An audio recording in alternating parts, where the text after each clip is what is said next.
حضور صلی اللہ علیہ وسلم نے ارشاد فرمایا کہ اگر بنی اسرائیل نہ ہوتے تو کھانا کبھی خراب نہ ہوتا۔ بسم اللہ الرحمن الرحیم۔ السلام علیکم ورحمۃ اللہ وبرکاتہ۔ آج ہم اس ویڈیو میں بات کریں گے من و سلوہ کیا ہے۔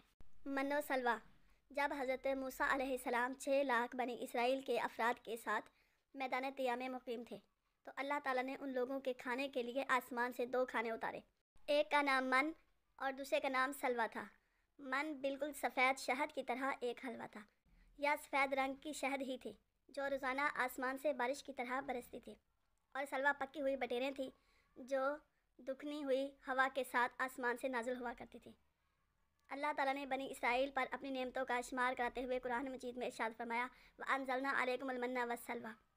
ترجمہ کنز الایمان، اور تم پر من و سلوہ اتارا، پارہ نمبر 1 اور آیت نمبر 57۔ اس من و سلوہ کے بارے میں حضرت موسیٰ علیہ السلام کا یہ حکم تھا کہ روزانہ تم لوگ اس کو کھا لیا کرو اور کل کے لیے ہرگز اسے ذخیرہ مت کرنا۔ مگر بعض ضعیف الاعتقاد لوگوں کو یہ ڈر لگنے لگا اگر کسی دن من و سلوہ نہ اترا تو ہم لوگ اس بے آب و گیا چٹیل میدان میں بھوکے مر جائیں گے۔ چنانچہ ان لوگوں نے کچھ چھپا کر کل کے لیے رکھ لیا تو نبی کی نافرمانی سے نحوست پھیل گئی کہ جو کچھ لوگوں نے کل کے لیے جمع کیا تھا وہ سب سڑ گیا، آئندہ کے لیے اس کا اترنا بند ہو گیا۔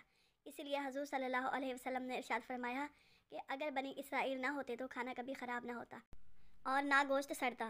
کھانے کا خراب ہونا اور گوشت کا سڑنا اسی تاریخ سے شروع ہوا، ورنہ اس سے پہلے نہ کھانا بگڑتا تھا اور نہ گوشت سڑتا تھا۔ اگر ویڈیو اچھی لگے تو اسے لائک اور شیئر کریں اور کمنٹ باکس میں اپنی رائے کا اظہار ضرور فرمائیں، اور ہاں، ماہی 786 یوٹیوب چینل کو سبسکرائب کرنا نہ بھولیں۔ اللہ نگہبان۔